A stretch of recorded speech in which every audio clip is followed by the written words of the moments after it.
Buenas tardes, mi nombre es Carmen Cecilia Rojas Ocarrás.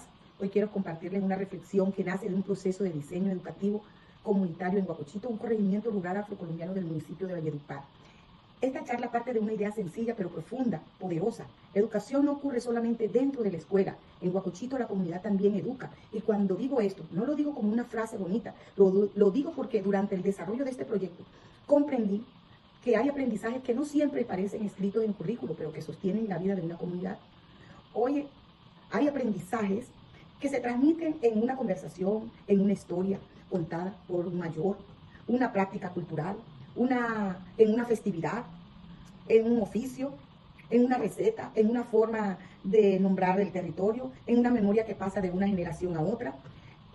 Durante mucho tiempo hemos pensado que la educación ocurre principalmente dentro del salón de clase.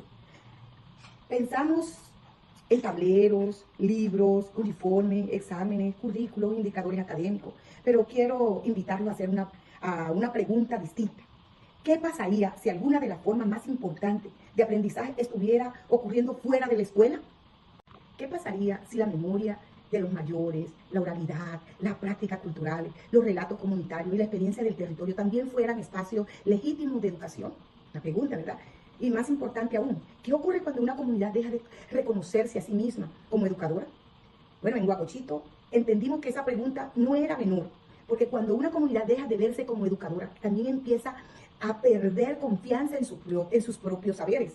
Empieza a pensar que lo importante siempre viene de afuera, de un libro externo, de un currículo externo, de una voz externa. Y esa es una pérdida silenciosa porque no siempre se nota de inmediato, pero con el tiempo se siente. Se siente cuando los niños conocen más referentes externos que historia de su propio territorio. Se siente cuando los mayores guardan su relato porque creen que ya no tienen a quién contárselos. Se sienten cuando la escuela enseña muchos contenidos, pero no siempre logra conectar esos contenidos con la vida real de la comunidad. Y por eso esta pregunta se vuelve urgente. ¿Cómo hacer que la comunidad vuelva a ocupar un lugar central en la educación de sus niñas y niños? En Guacochito, un corregimiento rural afrocolombiano del municipio de Valledupar, entendimos que ese era el verdadero problema. No era solamente que algunas tradiciones estuvieran desapareciendo, no era únicamente que los niños ya no conocieran ciertos relatos, ciertos saberes o ciertas prácticas culturales. El problema era más profundo. La transmisión intergeneracional de la memoria cultural estaba comenzando a fracturarse. Y cuando una comunidad deja de transmitir sus saberes, lentamente también empieza a debilitarse su identidad, su sentido de pertenencia, su relación con el territorio. Porque cuando un niño no reconoce la historia de su comunidad, no solo pierde información, pierde referentes, pierde símbolos, pierde una parte de la respuesta a una pregunta fundamental. ¿De dónde vengo? Cuando una comunidad no logra responder esa pregunta a sus nuevas generaciones, la educación queda incompleta. Porque educar no es solamente preparar para aprobar un grado. Educar también ayuda a comprender quiénes somos, qué memorias nos sostienen y qué lugar ocupamos en una historia colectiva. ¿Por qué la cultura no desaparece de un día para otro? Desaparece lentamente. Desaparece cuando los mayores dejan de contar historias porque sienten que nadie escucha. Desaparece cuando los niños empiezan a pensar que el conocimiento importante solo viene de afuera. Desaparece cuando la escuela habla del mundo, pero nunca habla de la comunidad que tiene enfrente y quien hay algo importante. Este proyecto no mira la cultura como decoración. No se trata de poner una danza en una izada de bandera. No se trata de mencionar una tradición una vez al año. No se trata de hacer una actividad bonita y luego seguir igual. Se trata de reconocer la cultura como pedagogía viva, como una forma de aprender, como una forma de enseñar, como una forma de construir identidad y pertenencia y memoria. Por eso este problema no solo cultural, también es pedagógico. Porque cuando los materiales, las actividades, los recursos educativos no dialogan con el territorio, los niños pueden aprender contenidos, pero sienten que esos contenidos no hablan de ellos. Y una educación que no diga con la vida de quien aprende corre el riesgo de volverse distinta. Ahí fue donde nació este proyecto educativo comunitario. No nació para rescatar tradiciones, no nació para hacer actividades culturales ocasionales y tampoco nació para convertir la cultura afrocolombiana en decoraciones pedagógicas. No nació para responder una pregunta urgente. ¿Cómo lograr que la comunidad vuelva a convertirse en un espacio vivo de educación? ¿Por qué durante años hemos cometido un error muy grande? Hemos reducido la educación únicamente a la escuela, y así la escuela es importante.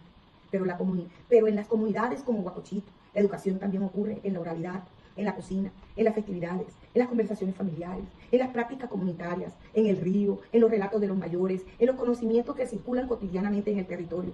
Por eso este proyecto no pone a la escuela en el centro, pone a la comunidad en el centro. Y eso cambia completamente la manera de entender la educación. La comunidad deja de ser vista como beneficiaria, deja de ser vista como invitada ocasional, deja de ser convocada solo cuando hay reuniones o dificultades y comienza a reconocerse como sujeto pedagógico, como portadora de memoria, como productora de conocimiento, como protagonista en la formación de sus niñas y niños. Ese es el giro más importante del proyecto. La comunidad no acompaña desde afuera, la comunidad enseña desde adentro. El proyecto se fundamenta en un enfoque crítico, social y comunitario, entendiendo el conocimiento como una construcción colectiva situada en la experiencia, la cultura y el territorio. Paulo Freire decía algo profundamente poderoso: nadie educa a nadie solo. Las personas se educan entre sí en relación con el mundo. Y esa idea transforma completamente la lógica educativa. Porque entonces el conocimiento deja de ser algo que baja verticalmente desde quien sabe hacia quien no sabe. Y comienza a construirse mediante el diálogo, la participación, el reconocimiento mutuo. Eso es especialmente importante en comunidades afrocolombianas rurales, donde históricamente muchos saberes fueron visibilizados por modelos educativos homogéneos y descontextualizados. Y aquí el proyecto toma una decisión pedagógica clave: no trabajar sobre la comunidad, sino con la comunidad. No llegar a imponer una respuesta, no llegar a decir a Guacochito qué debe recordar, sino abrir espacio para que la comunidad pueda preguntarse qué saberes queremos recuperar, qué prácticas han dejado de transmitirse, qué factores han debilitado esa transmisión y qué recursos podemos construir para que esa memoria vuelva a circular. Porque la educación comunitaria no empieza con una receta, empieza con una escucha. Aunque Colombia cuenta desde hace décadas con herramientas normativas como la Ley 70 de 1993, el Decreto 804 de 1995 y la Cátedra de Estudios Afrocolombianos, creada mediante el Decreto 1122 de 1998, todavía existe una distancia enorme entre lo que dicen las políticas educativas y lo que realmente ocurre en muchos territorios. Porque incorporar la diversidad cultural no significa simplemente hablar ocasionalmente de afrocolombianidad en una clase. Significa reconocer que la comunidad también produce conocimiento. Significa entender que los mayores también enseñan. Significa aceptar que la oralidad también educa. Significa comprender que el territorio también tiene pedagogía. Por eso este proyecto no se queda solo en reconocer que existen normas. Busca convertir ese reconocimiento en prácticas, en encuentros comunitarios, en participación familiar, en relatos documentados, en recursos pedagógicos contextualizados, en una escuela que no trabaja de espalda al territorio, sino en diálogos ese es el relato real. Que la educación afrocolombiana no exista solamente en el papel, sino también en la experiencia cotidiana de los niños y niñas. Por eso este proyecto educativo comunitario propone algo muy distinto: articular espacios comunitarios y educativos donde la transmisión cultural vuelva a circular de manera viva. Y para lograrlo, el proyecto construyó 3 estrategias. La primera son los círculos de saberes. Y quiero detenerme aquí un momento, porque muchas veces pensamos que aprender significa permanecer en silencio mientras alguien explica algo. Pero en los círculos de saberes ocurre lo contrario. Aquí las personas se reúnen para hablar, escuchar, recordar y compartir. Mayores, estudiantes, familia, docentes, sabedores, construyen juntos espacios de oralidad y diálogo intergeneracional. Y esto no es casual. Autores como Vidal, Torrencilla, Mieles, Barrera y Mena Casas explican que la transmisión cultural se fortalece precisamente mediante experiencias compartidas entre generaciones, mientras que Fayad Sierra señala que la pedagogía ancestrales afrocolombianas conservan la memoria colectiva a través de la oralidad y las prácticas comunitarias. Por eso, dentro del proyecto, la oralidad no se entiende como una práctica secundaria, se entiende como una forma legítima de conocimiento. Porque cuando un mayor cuenta la historia del territorio, no solamente transmite información, transmite identidad, transmite memoria, transmite pertenencia. Y para que esto no se quede en una interacción, el proyecto propone encuentros mensuales, participación comunitaria, verificables y seguimiento a la permanencia de los participantes. En otras palabras, no basta con reunirnos una vez, la memoria necesita continuidad. La segunda estrategia es la cartilla cultural de Guacochito, pero en esta cartilla no se construye desde afuera. No llega a alguien externo a decirle a la comunidad quién es. La cartilla se construye desde las voces del territorio. Y aquí aparece otra idea profundamente transformadora, propuesta por Orlando Fals Borda. Producir reconocimiento con las comunidades y no únicamente sobre las comunidades. Por eso se desarrollan entrevistas comunitarias, recuperación de memoria local, investigación participativa y sistematización colectiva. Porque los saberes afrocolombianos no son piezas de museo, son conocimientos vivos.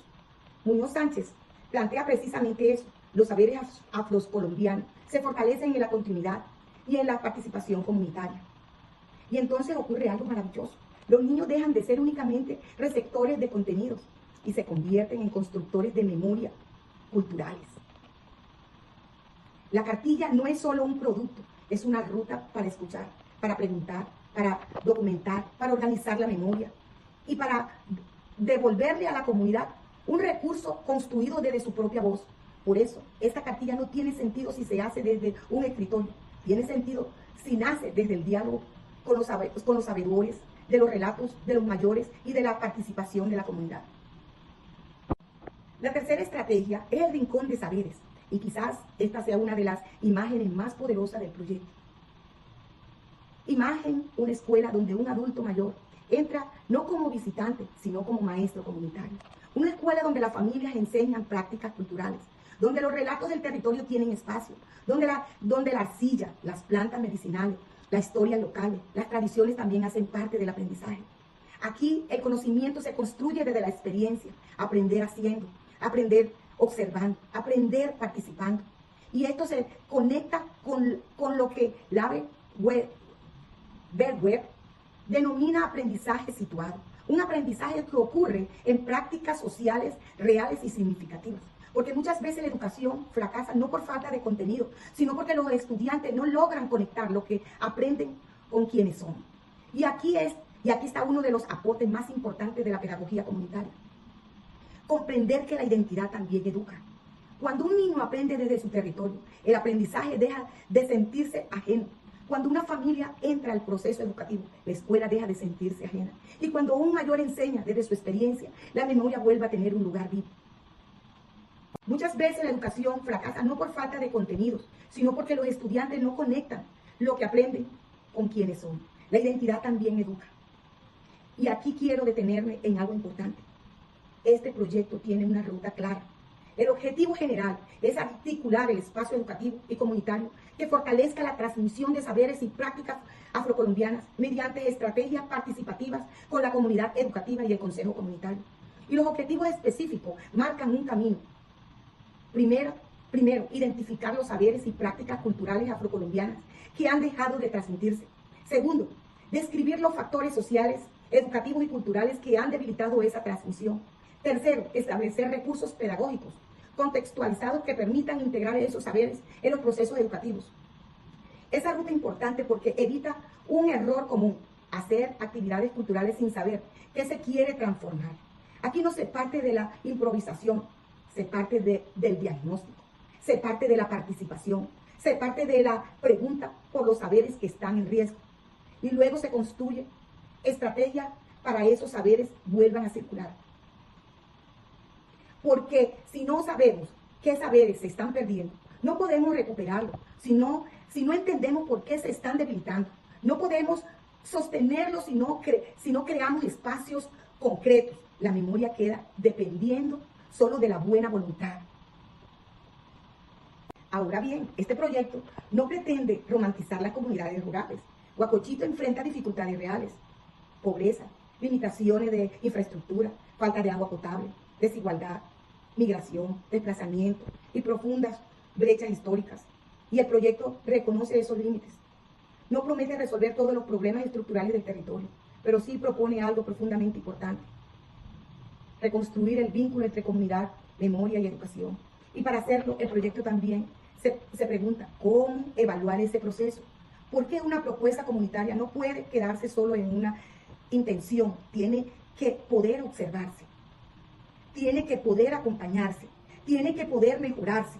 Por eso, los círculos de saberes proponen una meta de 50 participantes y una permanencia esperada de 40 participantes. La cartilla cultural propone documentar 15 saberes y realizar 10 entrevistas a sabedores y mayores. Y el Rincón de Saberes plantea la participación de 80 estudiantes y la realización de 16 jornadas pedagógicas. Estos números no buscan reducir la cultura a estadística, buscan cuidar el proceso, saber si las personas llegan, si permanecen, si participan, si los saberes se documentan, si los encuentros se sostienen, si la memoria empieza a tener un lugar más visible en la vida educativa y comunitaria. Porque en educación comunitaria, evaluar no es controlar la cultura, evaluar es acompañarla para que no vuelva a desaparecer en silencio. Porque cuando una niña reconoce el valor de su cultura, también fortalece su autoestima. Cuando una familia entra a participar activamente en procesos educativos, la escuela deja de sentirse distante. Cuando un mayor comprende que sus conocimientos siguen siendo importantes, la memoria colectiva vuelve a circular. Y cuando una comunidad recupera sus saberes, también fortalece su capacidad de proyectarse hacia el futuro. Por eso este proyecto no habla solamente de cultura, habla de participación comunitaria, habla de identidad, habla de permanencia educativa, habla de pedagogía territorial, habla de justicia cultural, pero sobre todo habla de algo que hemos olvidado en muchos modelos educativos, que educar no debería significar arrancarle las raíces a las personas. Al contrario, la educación debería ayudarnos a comprender mejor quiénes somos, de dónde venimos y qué memoria merecen permanecer vivas.